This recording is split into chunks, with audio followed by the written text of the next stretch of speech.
Assalamualaikum warahmatullahi wabarakatuh. Bismillahirrahmanirrahim. Di sini saya adalah Muhyiddin bin Idris atau Unit OBE Diploma PKE dan koordinator UHAC UiTM Cawangan Pulau Pinang adalah PMIR TS Dr. Siti Nuraini Sulaiman. So kat sini saya akan bentangkan sedikit pelaksanaan OBE untuk program diploma di kampus UiTM Cawangan Pulau Pinang.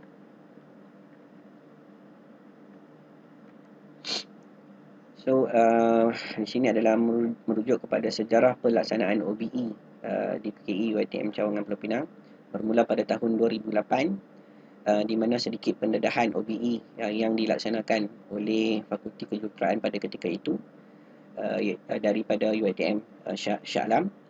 Kemudian pada tahun 2009 pihak Fakulti UiTM Shah Alam juga memperkenalkan mekanisme pengukuran sistem yang lebih sistematik pada ketika itu, iaitu dinamakan sebagai Samovak, Opnek dan seterusnya. Pada tahun 2011, maka penggunaan sistem pengukuran yang lebih dinamik, iaitu sistem Copomat yang dibangunkan oleh UiTM Cawangan Pulau Pinang, dan juga sistem pengukuran PO bagi sesuatu program, iaitu yang dinamakan sebagai sistem OB-ANAS pada ketika itu adalah versi yang pertama. Pada tahun 2013, penambahbaikan sistem Copomat yang sedia ada dengan satu sistem yang baru, iaitu dinamakan sebagai Copo Template, dan serta beberapa bentuk versi penambahbaikan telah dilaksanakan sepanjang tahun 2013 tersebut. Pada tahun 2020, penambahbaik template pengukuran Copo Template pada level khusus daripada Copo Template kepada IRAS Copo. Ini adalah pelaksanaan yang dilaksanakan pada tahun 2020. Dan pada tahun 2020-2022, iaitu tahun ini, penambahbaikan versi yang terbaru iaitu OB-ANAS version yang ke-15. Baik. Jadi di sini saya akan tunjukkan satu model model pelaksanaan OBE. Jadi kalau kita lihat di sini, bolehlah saya pecahkan dalam bentuk 3 kategori, iaitu peringkat khusus, peringkat program, dan juga kita akan buat pemantauan. Pada peringkat khusus dekat sini, didapati kita akan lihat dekat sini, kita akan buat satu pengukuran COPO pada peringkat khusus, iaitu dinamakan sebagai IRAS Copo Template, dan kita akan laksanakan CQI CQI pada peringkat khusus tersebut. Kemudian data-data yang diperolehi daripada peringkat khusus tersebut, maka setiap pensyarah yang terlibat akan memuat naik maklumat CO dan juga maklumat PO ke dalam sistem OB-ANAS. Itu secara amnya kita akan lihat iaitu pencapaian CO dan juga PO yang akan dimasukkan ke dalam sistem OB-ANAS. Di dalam sistem OB-ANAS, apa yang dibuat adalah kita akan gunakan sistem tersebut untuk mencari ataupun kita akan lihat pencapaian dua bentuk analisa yang dilaksanakan pada peringkat program. Yang ini adalah pada peringkat program, iaitu PO purata dan juga kepadatan, iaitu merujuk kepada sesuatu kohort. Okay. So kalau ada dua kohort, jadi kita akan asingkan analisa tersebut mengikut setiap kohort. Dan kita akan buat CQI So ada isu yang terlibat dan juga plan tindakan yang kita akan laksanakan. Dan pada peringkat program tersebut juga, beberapa bentuk pemantauan yang akan dilaksanakan. Pemantauan ini adalah merujuk kepada 3 bentuk, iaitu peringkat program, peringkat khusus dan juga peringkat pelajar. Ini adalah tiga peringkat analisa ataupun pemantauan yang akan dibuat. Okay. Peringkat yang pertama iaitu peringkat program. So kita akan buat pemantauan yang itu dikenali sebagai accumulative DPA. Jadi kita akan lihat lebih detail nantilah bila kita masuk slide DPA pemantauan tersebut. Iaitu apa yang kita buat kat sini adalah kita akan buat pemantauan pencapaian PO secara terkumpul terhadap sesuatu kohort mengikut analisa DPA. So, DPA ini adalah Degree Progress Achievement. Jadi kita akan lihat lebih detail. Kemudian kita akan buat satu pemantauan juga. Pemantauan yang seterusnya adalah peringkat khusus, iaitu dikenali sebagai 3 CQI. 3C lah, 3C QI. So 3C ni adalah Cost Qualitative Continue Quality Improvement. Itu nama adalah, so kita singkatkan, kita namakan 3C. Apa yang kita akan buat pada peringkat khusus tersebut adalah kita akan memantau kursus-kursus yang tidak mencapai KPI bagi sesuatu analisa. So kita ada analisa purata dan juga kepadatan. Jadi kita akan lihatlah kursus-kursus mana yang tidak mencapai KPI tersebut, maka kita akan masukkan dalam proses pemantauan, iaitu kita namakan dia sebagai 3CQI. Seterusnya adalah peringkat pelajar. Okey. So peringkat pelajar ni kita namakan mekanisme pemantauan tersebut sebagai SPO report. SPO report. Iaitu apa yang kita buat dekat peringkat pelajar ini adalah kita akan buat satu pelaporan mengenai pencapaian pelajar mengikut kursus-kursus yang diambil pada sesuatu semester tersebut. Nanti kita akan lihat lebih detail lah. Ini berkaitan dengan SPO report ni. SPO report ni baru diimplement pada tahun 2022.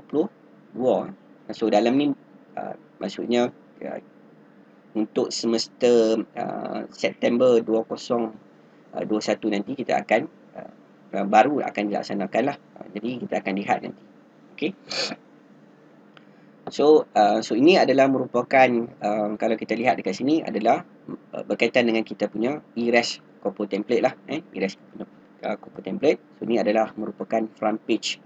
Front page sistem yang dibangunkan oleh fakultas PKE dan ini dia punya developer dia adalah Dr. Muhammad Nizam. Okay. So untuk kita akses template tersebut, so kita boleh lihat link inilah, link ini. Dan kita akan lihatlah pencapaian CO dan juga PO bagi sesuatu kursus tersebut. So ini adalah kursus individu kursus lah. So kita ada beberapa bentuk mapping yang perlu kita lihat dekat sini lah. Okay. Dan kita akan buat CQI pada peringkat kursus tersebut. So sedikitlah bentuk pengiraan bagaimana kita nak memperolehi pengiraan yang dilaksanakan dalam template ERAS Corpo template ni bagi sesuatu kursus tersebut.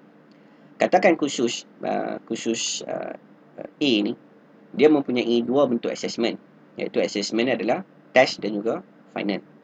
Dan dia punya weightage untuk assessment test dan juga final ini adalah nilai dia adalah sebanyak 30% dan juga 70%. Okey. Katakan kursus A ini kita mempunyai 3 orang pelajar lah, iaitu ABC 1 dan juga ABC 2 dan juga ABC 3. Dan untuk test ni kita katakan ada 2 bentuk test yang dilaksanakan untuk kursus tersebut, dan mempunyai setiap test tersebut, test yang pertama mempunyai 2 bentuk soalan lah. Okay. So katakan soalan yang pertama dan soalan kedua, dia punya mapping dia adalah CO1 dan juga PO1, dan ini adalah merupakan full mark bagi sesuatu soalan tersebut. Okey, soalan tersebut. Dan seterusnya lah, begitu juga bentuk soalan yang untuk soalan yang kedua, untuk test yang pertama, begitu juga untuk test yang kedua, soalan yang pertama dan juga soalan yang kedua. So dia ada mapping dekat sini. Okey, so ini adalah markah yang diperolehi lah untuk pelajar, setiap pelajar pada assessment test. Jadi kita akan lihat dekat sini bagaimana kita hendak memperolehi markah secara keseluruhan bagi assessment test tersebut. So dekat sini saya tunjukkanlah, yang saya highlight warna biru ni adalah pemetaan. Okey, pemetaan untuk test yang pertama, untuk PO yang pertama. So macam mana dia dapat dekat sini adalah okey. So contohnya untuk pelajar ABC ini, markah untuk PO yang pertama ini adalah dia map pada test yang pertama, question yang pertama, test yang kedua dan question yang pertama. Jadi dekat sini markah yang diperolehi oleh pelajar adalah sebanyak, untuk setiap soalan tersebut adalah sebanyak 5 dan juga 5 lah dekat sini. Dan ini adalah merupakan dia punya full mark dia. Jadi formula untuk kita nak memperolehi pencapaian untuk PO1 ini adalah PO1 total mark bahagi dengan PO1 total full mark. Jadi pelajar memperolehi untuk seorang pelajar adalah total mark untuk PO1 dia adalah sebanyak 5 campur 5 lah, iaitu 10, dan full mark dia adalah 10 campur 10, iaitu sebanyak 20. So kita akan dapat markah kat sini adalah sebanyak 10/20. Jadi kita akan dapat dalam bentuk kita kali dengan 100, kita dapat dia punya persen dia. So kita akan dapat kat sini 50% lah dekat sini. Okey. So untuk assessment yang seterusnya iaitu final. So implementation yang sama jugalah yang kita akan buat pada bahagian test untuk pada bahagian final dekat sini. Kan? Jadi untuk PO1 ni apa yang kita perolehi adalah 13 campur dengan 11. Kita akan dapat kat sini adalah sebanyak 24 dan full mark dia adalah sebanyak 40. So kita dapatkan dia punya percentage, so kita akan dapat sini 60%. Jadi untuk overall pencapaian bagi sesuatu pelajar mengikut markah CO dan juga PO adalah mengikut formula di bawah ni, iaitu kita akan untuk seorang pelajar untuk PO1 sebagai contohnya, kita akan kali dengan test weightage campur dengan PO1 final weightage. So kita akan dapatlah PO1 kita akan dapat sini 50. So kita akan kali dengan 0.3 campur dengan 60 kali dengan 0.7 dekat sini. So kita akan dapatlah pencapaian pelajar tersebut sebanyak 50% untuk pelajar yang pertama. So implementation juga kita akan gunakan untuk pelajar yang kedua dan ketiga bagi PO pertama. So kaedah metod yang sama jugalah yang kita implement pengiraan dia untuk CO pertama, CO kedua, CO3, PO1 dan juga PO7 untuk sesuatu kursus tersebut lah. So kita akan dapat ni kat sini. Jadi dekat sini kita akan dapatlah contoh taburan yang kita akan lihat dekat sini, dekat slide ni, iaitu untuk kursus sebagai contoh ESC 122. So kita ada kursus ini terlibat dia punya pemetaan dia adalah CO1, CO2, CO3, PO1, PO2, PO4 pada ketika itulah. Okey, dan dia punya KPI untuk CO dan juga PO ni adalah sebanyak 65%. So data yang kita peroleh kat sini adalah data average. So kalau kita ada kat sini ada pelajar dia ada sebanyak 63 orang pelajar. So setiap pencapaian CO1, CO2, CO3 ni, CO1 kita akan perolehi data dia dalam bentuk average.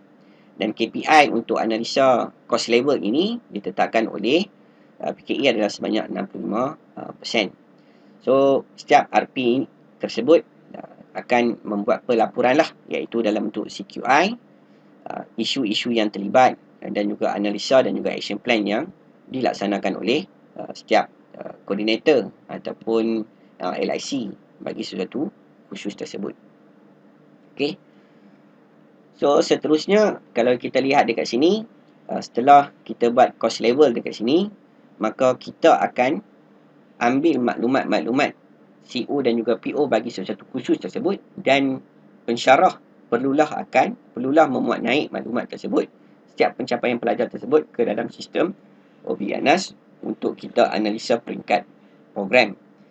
So di sini adalah template lah ataupun kita punya front page yang kita akan setiap pensyarah akan gunakan, iaitu version yang ke-15 ini. Okey.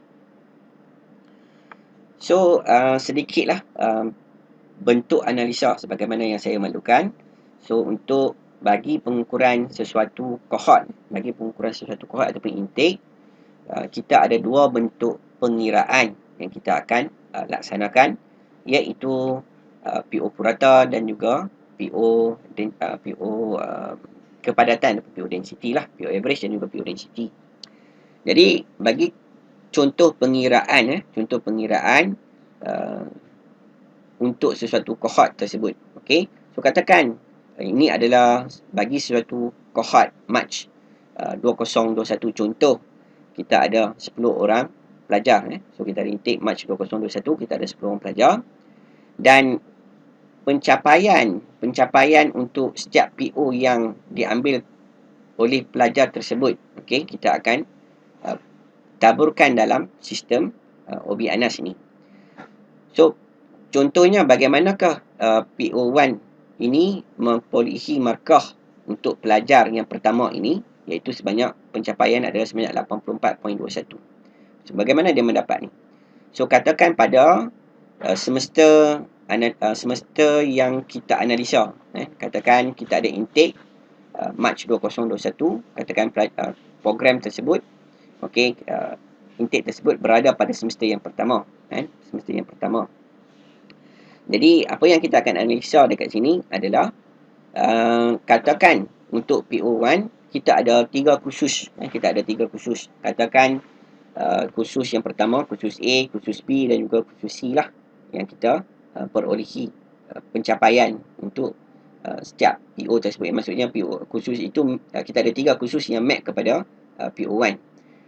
Dan katakan pelajar pertama dia dapat markah untuk setiap kursus tersebut adalah sebanyak kursus yang pertama 50, kursus yang kedua sebanyak 60 dan kursus yang ketiga adalah sebanyak 50. Jadi kita akan campur ketiga-tiga kursus tersebut. Dia punya pencapaian untuk pelajar yang pertama. So 50 campur 60 campur lagi 50. So kita akan dapat total dia adalah sebanyak 160. Kemudian kita akan averagekan. Kita akan averagekan, iaitu kita akan bahagi dengan 3 lah. Maka kita akan dapat pencapaian untuk pelajar tersebut PO1 dan dia akan dipaparkan dengan taburan yang dilihat sekarang ni. Contohlah taburan macam ni. Okey.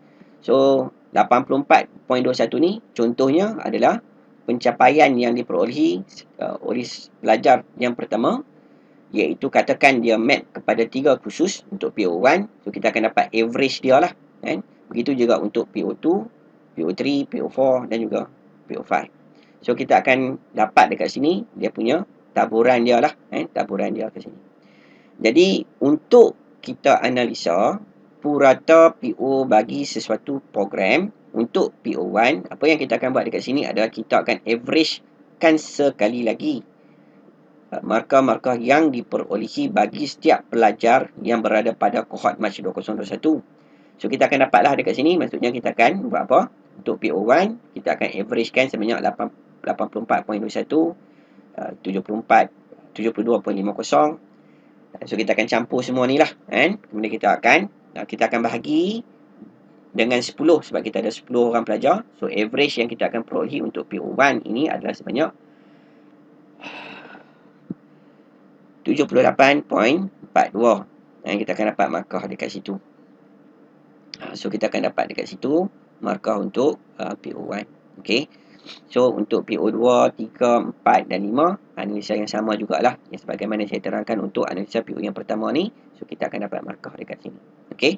So untuk satu kohort ataupun intake Mac 2021, pencapaian PO purata, PO average, so kita akan dapat dalam bentuk taburan maklumat sedemikianlah macam ni. Okey. So PO density, PO ataupun kepadatan PO. So bagaimana kepadatan PO ini diperolehi? Jadi kita ambil data yang samalah, data yang sama untuk kita analisa PO average tadi. So kita yang di sinilah, so saya ambil data yang sama dekat sini. So macam mana kita nak dapatkan PO density ni? Jadi apa yang dia akan buat dekat sini adalah kita cuba cari jumlah kekerapan pelajar untuk setiap pelajar bagi sesuatu PO yang terlibat. Adakah markah average yang diperolehi dekat sini melepasi nilai KPI. So nilai KPI dekat sini adalah sebanyak 50%, iaitu pasimak. Pasimak adalah sebanyak 50% dekat sini. Jadi kita lihat kat sini PO1 untuk pelajar pertama, yang saya highlight dekat sini, kita akan dapati pelajar yang pertama, pelajar yang kedua, pelajar yang ketiga sehinggalah pelajar yang ke-10. Semua PO tersebut yang diperolehi secara average kat sini, ni adalah 84.21 ni adalah markah average. Semua markah yang diperolehi dekat sini, melepasi nilai KPI 50%. Maka dia punya nilai density dia adalah, kepadatan dia adalah 10. So semua lepas per 10 kali dengan 100%. Maksudnya jumlah pelajar yang melepasi KPI bahagi dengan jumlah pelajar. Jumlah pelajar kali dengan 100%. So kita akan dapat dekat sinilah 100% untuk PO1 PO density dia untuk cohort March 2021, PO density untuk analisa PO density adalah 100%. Okey, so untuk PO2 pula, apa yang kita akan perolehi? Berapakah banyak nilai PO density dia dekat sini? Okey, so kita lihat dekat sini. Kat sini kita ada hanya 9 pelajar sahaja didapati memperolehi markah average. Okey, so contohnya pelajar yang kelima kat sini ni, kita nampak blank kat sini sebab apa? Mungkin pelajar tersebut tidak ambil kursus yang terlibat yang memerta kepada PO2, so mungkin dia tak ambil. Okey, so dia tak ambil. So kat sini kita tak akan dapat dia punya taburan dekat sini. Okey. Dan pencapaian untuk setiap PO2 ni adalah sedemikianlah kat sini. Dan analisa yang sama jugalah kita akan analisa untuk PO1. Iaitu kita akan cari untuk PO2 jumlah markah yang diperolehi oleh setiap pelajar, adakah dia melebihi 50% kat sini. Jadi daripada 9 orang pelajar tadi, hanya kita dapati adalah 2 orang pelajar tak capai KPI 50%. Jadi jumlah pelajar yang melepasi KPI 50% adalah 7 orang pelajar, dan jumlah pelajar bukan lagi 10 tetapi 9. 9, so kita akan dapat dia punya pencapaian PO2 density dia adalah sebanyak 77.78% dekat sini. Okey. So seterusnya jugalah nilai-nilai yang kita yang diletakkan untuk PO3, PO4 dan juga PO5 lah. Okey, untuk dekat sini. So dekat sini saya tunjukkanlah pencapaian yang diperolehi untuk program. So ini contoh program CE112 untuk analisa PO perubatan dan juga kepadatan.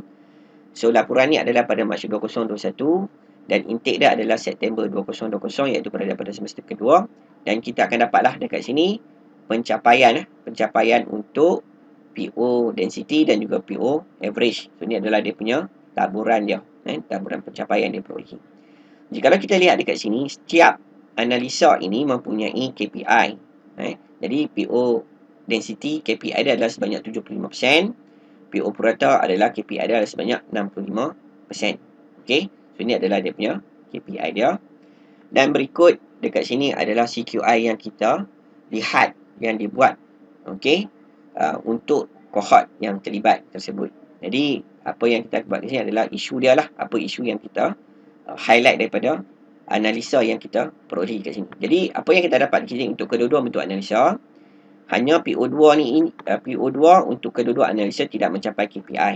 So dekat sini dia tunjuk tidak mencapai KPI dengan peratusan yang diperolehi untuk dua bentuk analisa tersebut adalah sebanyak 43% dan juga 26%. So tindakan apa yang dibuat dekat sini adalah kita akan mencari kursus-kursus yang memerta kepada PO2 tersebut, dan kita akan lihat dia punya pencapaian PO average dan juga PO density, sebab kita tahu untuk analis untuk cohort tersebut dua bentuk analisa tidak mencapai KPI dan PO yang terlibat adalah PO2, dan kita akan carilah kursus apakah yang memerta kepada PO2 yang ditawarkan pada semester tersebut, dan kita akan analisa mengikut intake. Intake. So intake dia adalah Mac 2021. Contoh untuk kes ni. Okey. Intake dia adalah September 2020. So ini adalah pencapaian untuk setiap kursus tersebut dengan pencapaian dia PO average dan juga PO density. So kita akan hanya dua kursus saja dan kedua-dua kursus tersebut tidak mencapai KPI. Dan kita akan tunjukkanlah dia punya tindakan dia, dan juga kita akan buat sedikit kesimpulan dan penambahbaikan kursus yang tidak mencapai KPI ini. Okey, kita akan maklumkan kepada pensyarah tersebut apabila kohort ini berada pada semester yang ketiga, kursus-kursus yang terlibat untuk membuat penambahbaikan. So get ready lah supaya kita akan lihat supaya nanti untuk intake tersebut ada berlaku peningkatan PO2 tersebut. Okey. So ini adalah dalam bentuk pelaporan pelaporan PO program bagi sesuatu intake lah, iaitu dua bentuk analisa, PO average dan juga PO density. Okey. So kalau kita rujuk semula dekat kita punya model yang awal-awal tadi.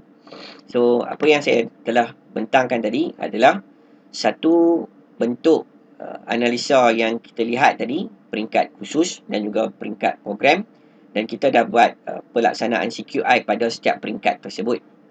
Dan seterusnya adalah peringkat pemantauan. Okey, so ini adalah yang program diploma UiTM Cawangan Pulau Pinang ni membuat pemantauan tersebut. Jadi kita ada 3 bentuk pemantauan, iaitu akumulatif, DPA, 3 CQI dan juga SPO report. So kita lihat dekat sini, iaitu pemantauan yang pertama iaitu adalah akumulatif DPA. So akumulatif DPA ni adalah kita lihat pencapaian secara akumulatif. Maksudnya kalau kita ada satu intake yang pertama, okey, intake yang berada pada semester pertama dan juga semester yang kedua, dan kita akan buat analisa lah pencapaian so dua PO yang kita analisa, PO average dan juga PO density. Jadi untuk intake, contohnya dekat sini kita ada intake September 2020, dan pada Mac, katakan pada semester Mac 2021, intake ini berada pada semester yang pertama, semester yang kedua. Pada semester Mac 2021, kita ada intake tersebut berada pada semester yang kedua. So ini adalah dia punya trend perjalanan dia sehingga semester yang ke-6 lah. Okey, semester 1, semester 2, dan kita akan lihat taburan dia. So kita akan pantau taburan akumulatif DPA PO average ini sehingga kohort ini habis pengajian lah, dan kita akan pantau dia punya pencapaian dia. Sebagai contoh, saya rujuk dekat sini. Okey, macam mana dapat markah pencapaian 91 ini? So kita akan laksanakan analisa dalam bentuk DPA, Degree Program Achievement. So kalau kita lihat untuk kohort program ini adalah untuk data CEE 112. Okey, kita dapati jumlah PO yang ada pada semester tersebut adalah sebanyak berapa? 1, 2, 3, 4, 5, 6, 7, 8, 9, 10, 11. 11 PO. Untuk kohort ni, kita ada 11 PO dan 1 PO tidak mencapai. So, dia punya percentage dia adalah kita akan cari jumlah PO yang melepasi KPI, iaitu kita ada 10, 1, 2, 3, 4, 5, 6, 7, 8, 9, 10. So, 10 per 11 lah. 10 per 11. So, kalau kita 10 bahagi dengan 11, kita kali dengan 100%, so kita akan dapat 90.91. Jadi, kita round up kepada 91%. Kita dapatkan dia punya peratus dia. Dan untuk setiap analisa tersebut, untuk pencapaian yang diperoleh untuk kohort tersebut, okey, untuk PO average dan juga PO density, so kita akan buat dia punya taburan yang kita perolehi. Okey, accumulative ni sebab apa? Dia accumulate, maksudnya data-data yang kita perolehi dekat sini, contohnya dekat sini adalah semester yang kedua. Kohort ni berada pada semester intake ni adalah September 2020, dan pelaporan CQI pada program level okey, iaitu pada Mac 2021. So kita akan dapat pencapaian kohort ini adalah secara akumulatif, iaitu pada semester yang pertama dan juga semester yang kedua. Maksudnya kita kata apa? PO1 ini adalah pencapaian yang diperolehi oleh intake tersebut September 2020 adalah pencapaian daripada semester 1 dan juga semester yang kedua. Kita akan averagekan dia. So, kita akan dapat nilai dekat sini. Okey. Begitu juga untuk PO yang kedua, PO yang ketiga adalah akumulatif daripada semester 1 dan juga semester yang kedua. Okey, maksudnya apa? Katakan semester hadapan, okey, kohort ni berada di semester yang ketiga. So, sistem objek Anas ni apa dia akan buat? Okey, untuk kohort tersebut, dia akan carilah setiap kursus yang ditawarkan, okey, yang berada pada semester yang pertama, semester yang kedua dan semester ketiga, kursus-kursus yang terlibat, dia akan cari dia punya average dia. Okey, so kita akan buat analisa yang kita perolehi ni adalah secara akumulatif. maka untuk pemantauan adalah kita akan buat secara accumulative DPA, dan kita ada dua bentuk analisa, iaitu PO average dan juga PO density. Okey. So ini adalah dia punya pencapaian yang diperolehi untuk sesuatu cohort tersebut. So kenapa pentingnya pemantauan ini adalah untuk kita menjawab, kita nak lihat dia punya strength bila sesuatu cohort ini berada pada semester yang terakhir. Jadi apabila cohort ni berada pada semester yang terakhir, jadi kita akan carilah, okey, kat sini untuk analisa PO average dan juga PO density. Okey, POs yang exceed KPI, yang melebihi KPI, katakan pada bila apabila cohort ini berada pada semester yang terakhir, katakan semua kita mendapat taburan PO dia, taburan PO ke-12 taburan PO. Dan kita akan gunakan rubrik ni untuk lihat dia punya strength bagi sesuatu program tersebut. Jadi katakan pada semester yang terakhir, kita katakanlah, okey, 12 PO ke-12 PO exceed dia punya KPI. Jadi kita akan tulis kat sini number of PO yang exceed KPI adalah 12. 12 kat sini. Maka kita punya skill yang kita boleh maklumkan untuk analisa PO average adalah excellent. So kita boleh katalah untuk intake tersebut, program ini dia punya strength dia berdasarkan rubrik ini adalah, kita katakan kategori dia adalah excellent. Excellent. Okey, jika dia mencapai KPI. Jadi maka perlulah pemantauan dibuat secara berkala bagi setiap intake yang ada dalam sesuatu program diploma. Okey, jadi kita akan lihat pemantauan dia dan kita akan lihatlah dia punya trend dia. Bagaimana dia punya pencapaian trend tersebut. So ini kita akan buat pemantauan dia, kan? So kita nak lihat every semester. So laporan ini akan dibentangkan, kita akan buat. Okey. Seterusnya pemantauan 3 CQI. 3 CQI ini adalah Cost Collective Continuous Quality Improvement. So 3 CQI dinamakan sebagai 3 CQI. So apa yang 3 CQI ini dibuat adalah daripada analisa yang kita perolehi dekat sini. Okey, kita dapati pada untuk cohort ini semester yang kedua, yang berada pada semester yang kedua, okey, PO2 tidak mencapai KPI. Jadi kita akan lihat kursus-kursus yang memeta kepada PO kedua. Kita ada 2 kursus, dan 2 kursus ini kita akan masukkan dalam pemantauan, iaitu dinamakan sebagai 3 CQI, mengikut dia punya flow dia macam ni. Okey, so kita akan mengenal pasti pencapaian PO, purata dan kepadatan yang tidak mencapai KPI, so PO2, dan kita akan kumpullah kursus-kursus tersebut. Dan kursus-kursus tersebut untuk kohort yang terlibat, kita akan buat analisa secara berasingan. Okey, kita akan buat analisa untuk kursus yang pertama. Okey, kursus yang kedua, so kita akan buat analisa berasingan dan kita akan lihat dia punya pencapaian dia. So untuk analisa apa yang kita ada? Analisa PO average dan PO density untuk setiap kursus tersebut. Okey, setiap kursus tersebut kita akan dapatkan dia punya analisa PO average dan PO density, dan kita akan dapatkan dia punya skor dia. Okey, dapat skor untuk intake tersebut, berapakah kursus yang terlibat, dia punya pencapaian dia. So kalau dalam kes ni kita dapatlah untuk kursus EE121, ESC122, so untuk PO purata, PO2. Okey, so ini adalah markah yang dia perolehi untuk kohort tersebut.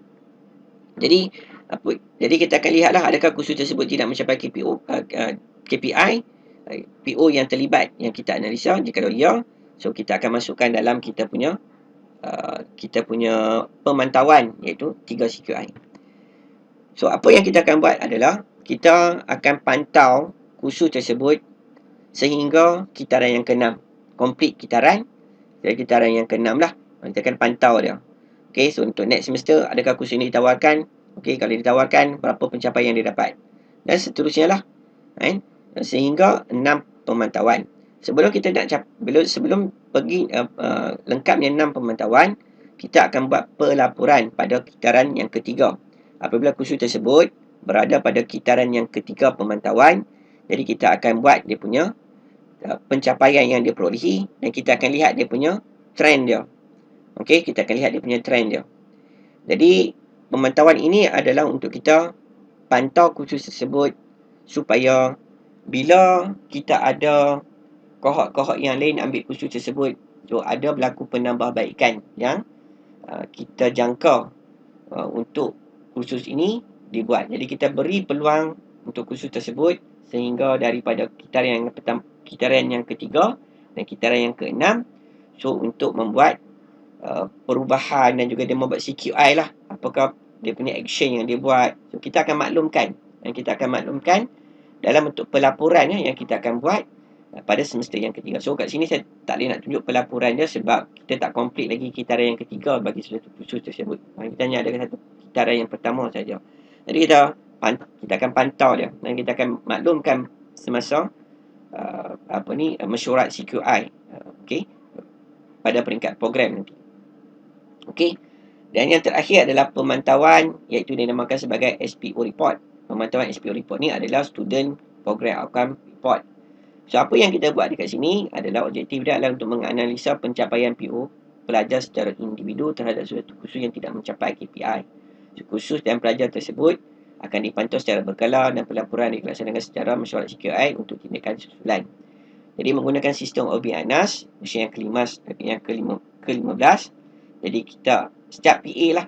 Setiap PA, so ada dia punya student dia dan PA akan dapatkan dia punya pencapaian dia. Pencapaian bagi satu kursus tersebut yang diambil pada semester tersebut. Dan kita akan lihat dia punya pencapaian dia. So, dekat sini kita akan dapat taburan PO average kat sini. Dan taburan PO average KPI adalah sebanyak 5%. Jadi, kita akan lihatlah, kita akan cari untuk semester tersebut PO mana yang tidak mencapai KPI 65% untuk bagi sesuatu kursus yang diambil oleh pelajar ini. Contohnya Nur Azira lah, contohnya dalam situasi ni. Pelajar ni ambil, so kita dapati ni adalah taburan dia dan ni adalah dia punya, kita dapati kesemua kursus mencapai KPI dekat sini. Okey. So, katakan kita ada sesuatu pelajar, mungkin PO pertama tadi tu dia tak capai KPI, jadi kita akan ambil kursus apakah yang terlibat yang diperolehi oleh pelajar tersebut, tidak mencapai KPI. Jadi kita akan listkan, kita akan lihat, kemudian kita akan dapatkan juga maklumat pelajar tersebut. So kita akan pantau dia pencapaian dia supaya bila dia graduate, target kita adalah bila dia graduate nanti adalah keseluruhan PO yang diambil oleh pelajar tersebut mencapai KPI. Mencapai KPI yang dianalisa, iaitu PO average dari situasi ini. So, kita akan dapatkan dia punya pencapaian dia. Kita akan pantau dia.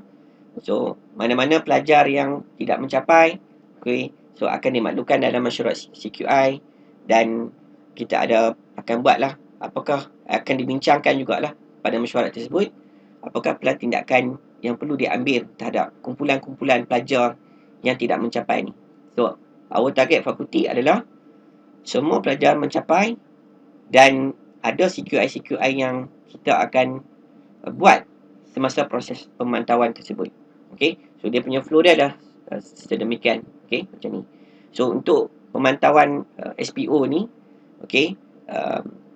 kita baru saja design dan kita come out dengan dia punya analisa tersebut. Baru kita dapatkan dia punya analisa dia tersebut.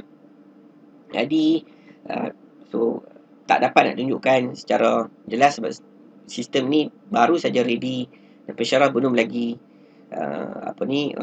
digunakan. Maksudnya kita tak boleh nak dapat laporan dia lagi. So insyaAllah habis saja semester untuk yang dijalankan sekarang ni. So kita akan lihatlah, kita akan arahkan pensyarah setiap PA untuk dapatkan dia punya pencapaian yang diperolehi, dan kita akan listkan pelajar-pelajar mana yang tidak mencapai KPI dan kursus apakah yang terlibat. So kita akan lihat apakah plan tindakan yang perlu dibuat oleh PKE supaya kita ada penambahbaikan semua tersebut. Jadi semua proses tersebut yang saya bentangkan tadi, iaitu dari segi OBE model yang dilaksanakan, dan juga ada part yang baru yang kita cuba implement, kita akan lihat iaitu dalam bentuk yang kita implement lah, yang kita implement, kita namakan sebagai closing the loop lah, proses tersebut. Lengkap semua benda ni yang kita buat, so dia akan jadi closing the loop. So itu saja yang hendak saya bentangkan dekat sini, okey, berkaitan dengan pelaksanaan OBE. Baik, sekian, terima kasih. Assalamualaikum warahmatullahi wabarakatuh.